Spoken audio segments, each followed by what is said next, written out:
백제 건국. 고구려가 북방에서 성장하던 그 시기, 남쪽 한강 유역에서도 새로운 나라가 태어납니다. 바로 백제, 그리고 그 시작에는 한 왕이 있었습니다. 그 이름은 온조왕. 부여와 고구려에서 이주해 내려오는 무리들의 행렬. 온조는 고구려를 세운 주몽의 아들로 전해집니다. 형 비류와 함께 남쪽으로 내려와 새로운 터전을 찾았죠. 비류는 바닷가 미추홀인천 일대에 자리 잡았지만 습하고 땅이 척박해 오래 버티지 못했습니다. 반면 온조는 한강 유역의 비옥한 평야와 교통의 중심지를 선택합니다. 기원전 18년 온조는 위례성 오늘날 서울 송파 일대에 도읍을 정하고 나라 이름을 백제라 했습니다. 부역의 이주 세력과 한강 유역 토착 세력을 통합하며 백제는 빠르게 성장했습니다. 강을 끼고 있어 교역이 활발했고 방어와 확장에도 유리했죠. 온조왕의 선택은 탁월했습니다. 한강 유역을 기반으로 세운 백제는 이후 삼국시대의 한 축으로 성장하며 동아시아 해상교역의 강국으로 발전하게 되죠. 온조왕의 위례성 건국 백제 700년 역사의 시작. 백제 수도 천도. 5세기 중반, 백제는 삼국 가운데에서도 번영을 누리고 있었습니다. 그러나 고구려 장수왕의 남진 정책은 백제의 운명을 송두리째 흔들게 됩니다. 475년 고구려 장수왕은 대군을 이끌고 백제의 수도 한성 오늘날 서울을 공격했습니다. 격렬한 전투 끝에 한성은 함락되고 백제의 계로왕은 전장에서 전사하고 맙니다.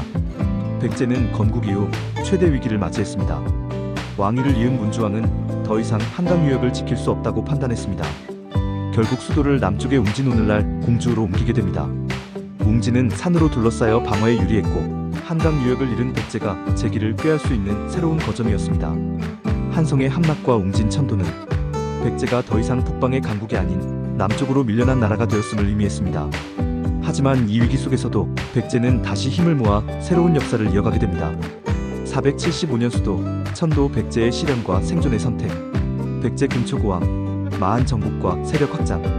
3세기, 백제는 더 이상 작은 부족 연맹이 아니었습니다. 근초고왕의 등장과 함께 백제는 한반도 서남부의 강자로 도약하게 됩니다. 당시 한반도 서남부에는 마한이라는 큰 연맹체가 존재했습니다. 약 50여 개의 소국으로 이루어진 마한은 백제에게는 반드시 넘어야 할 거대한 세력이었죠. 근초고왕은 군사력을 동원해 마한을 정복하고 그들의 중심지를 백제의 지배 아래 두었습니다. 마한을 정복한 뒤 백제는 세력을 남해안과 전라도 지역까지 확장했습니다. 이는 단순한 영토 확대가 아니라 풍부한 곡창지대와 해상 교역로를 장악했다는 의미였습니다. 이때부터 백제는 한강 유역뿐 아니라 서남부까지 거느린 강력한 해상 국가로 성장하게 됩니다. 근초고왕의 위험 있는 모습과 함께 백제 깃발이 남해 바다 위로 휘날리는 장면. 근초고왕의 마한 정복은 백제가 삼국 가운데서도 당당히 강국으로 자리잡는 출발점이었습니다. 이후 백제는 한강 유역과 서남 해안, 전라도 곡창지대를 바탕으로 문화와 교역, 군사 모두에서 눈부신 발전을 이루게 됩니다. 근초고왕 마한을 넘어 백제를 강국으로 세우다. 근초고왕의 전성기, 백제의 황금기. 4세기 중반, 한 왕의 등장으로 백제는 삼국 가운데 가장 눈부신 전성기를 맞이합니다. 그 주인공은 바로 근초고왕입니다. 근초고왕은 즉위와 함께 중앙집권 체제를 강화했습니다. 지방 세력들을 왕권 아래 통합하고 강력한 군사력으로 나라를 다스리며 백제를 안정된 왕국으로 만들었죠. 그는 북쪽으로 세력을 넓혀 남랑군과 대방군까지 정복했습니다. 이는 고구려와 중국 세력 사이에서 백제가 독자적인 강국으로 자리잡는 결정적 계기가 되었습니다. 근초고왕은 일본과도 긴밀히 교류했습니다. 학자와 장인, 선진 문화를 일본에 전해 일본 고대 문화 형성의 중심 역할을 했죠. 또한 중국 통진과도 교류하며 백제는 국제무역과 문화교류의 허브 국가로 성장했습니다. 근초고왕 시대, 백제는 중앙집권 체제를 확립하고 북쪽으로는 남랑 대방을 차지하며 해외로는 일본과 중국을 연결하는 문화강국으로 도약했습니다. 근초고왕의 전성기 백제를 삼국 최강으로 이끈 황금기. 고국원왕 전사, 백제의 전성기. 4세기 후반, 삼국은 서로의 패권을 두고 치열하게 맞서고 있었습니다. 그 한가운데서 벌어진 전투는 백제를 전성기로 이끌고 고구려에겐 치욕을 남기게 되죠. 당시 백제는 근초고왕의 지도 아래 한강 유역을 넘어 남랑 대방까지 세력을 넓히고 있었습니다. 이에 맞선 고구려의 왕은 고국원왕. 양국의 충돌은 불가피했습니다. 371년 근초고왕은 대군을 이끌고 고구려의 수도 평양성을 공격했습니다. 전투는 치열했지만 백제군은 파죽지세로 밀고 들어갔습니다. 이 전투에서 고구려의 고국원왕은 적의 화살을 맞고 전사하고 맙니다. 한 나라의 왕이 전쟁터에서 직접 목숨을 잃은 사건은 삼국 역사에서 극히 드문 일이었습니다. 그 순간 백제의 위세는 절정에 달했고 고구려는 큰 충격에 빠졌습니다. 고국원왕의 전사는 백제가 삼국 가운데 최강자로 군림하게 된 상징적 사건이었습니다. 하지만 이 승리는 오래가지 못했습니다. 이후 고구려는 광개토대왕의 시대에 반격하며 백제와 다시 치열한 경쟁을 이어가게 되죠. 371년 평양성 전투 고국원왕의 죽음, 백제의 절정기, 백제 불교 공인, 384년 침유왕. 4세기 후반, 백제는 새로운 사상과 문화를 받아들입니다. 384년 침유왕 시기, 중국 동진으로부터 들어온 불교, 그것은 단순한 종교가 아니라 백제의 미래를 바꿔놓을 힘이었습니다. 동진에서 온 승려 마라난타가 백제에 도착하자 침유왕은 그를 극진히 맞이했습니다. 왕은 불교를 공식적으로 받아들이며 백제의 국가 종교로 삼았습니다. 이는 한반도에서 가장 이른 시기의 불교 공인이었죠. 불교는 단순한 신앙을 넘어 국가의 권위를 높이고 백성들의 마음을 하나로 모으는 이념이 되었습니다. 사찰이 세워지고 불상과 경전이 전해지면서 백제 사회 전반에 새로운 문화가 퍼져나갔습니다. 백제의 불교는 이후 신라와 고구려에 전해졌고 한반도 전역에 깊이 뿌리내렸습니다. 또한 일본에도 불교를 전하며 아스카 문화를 여는데 결정적인 역할을 했습니다. 백제는 불교 전파의 교량 국가로 자리매김한 것이죠. 침유왕의 불교 공인은 백제의 정신적 기반을 세웠을 뿐 아니라 동아시아 문화 교류에 큰 흐름을 만든 사건이었습니다. 384년 불교 공인 백제에서 시작된 동아시아 불교의 길. 백제 무령왕, 웅진 시기의 안정. 5세기 후반, 고구려의 공격으로 수도 한성을 잃은 백제. 웅진공주로 천도한 뒤에도 혼란은 계속되었습니다. 하지만 한 왕의 등장으로 백제는 다시 안정을 되찾게 됩니다. 그가 바로 무령왕입니다. 무령왕은 즉위 후 흔들리던 왕권을 강화했습니다. 지방 세력들을 정비하고 중앙 집권을 회복하며 왕실의 권위를 굳건히 다졌습니다.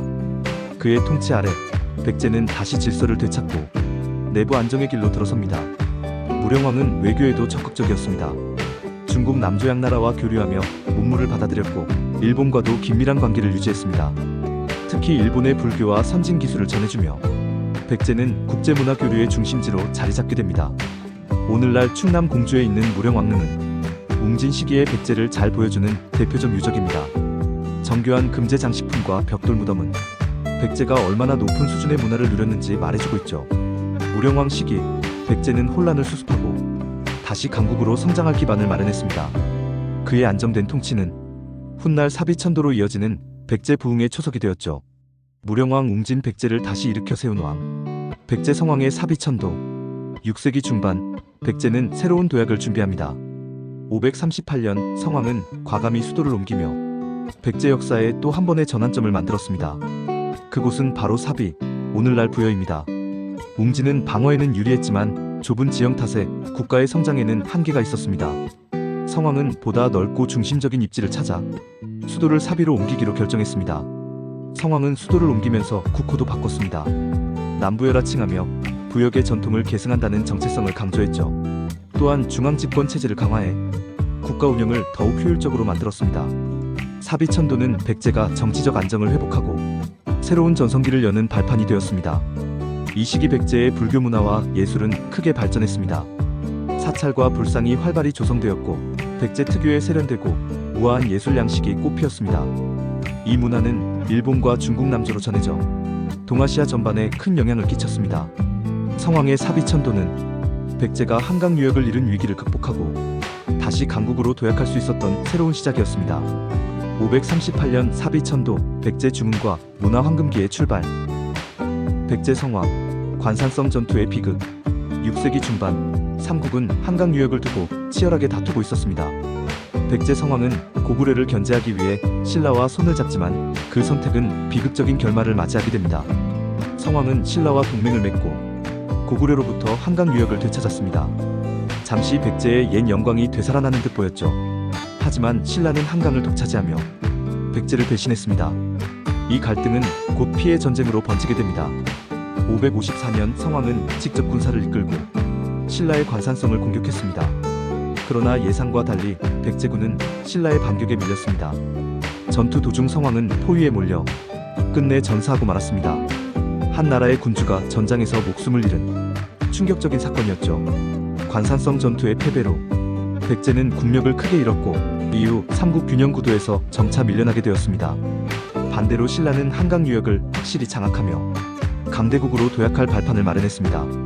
554년 관산성 전투. 백제 성왕의 죽음은 단순한 패배가 아니라 백제 쇠퇴의 신호탄이었습니다. 관산성 전투 성왕의 최후, 백제의 운명을 바꾸다. 백제 멸망 660년. 7세기 중반, 한때 해상 강국으로 번영했던 백제. 그러나 의자왕 시기, 거대한 연합군의 침공 앞에서 운명이 바뀌고 맙니다. 660년, 당나라와 신라가 손을 잡고 대규모 연합군을 조직했습니다.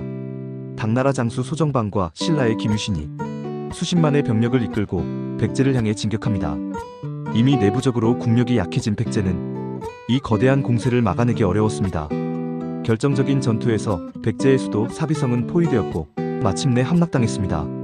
왕 의자왕은 항복을 선언했고 700년 가까이 이어져 온 백제의 국가는 무너지고 말았습니다.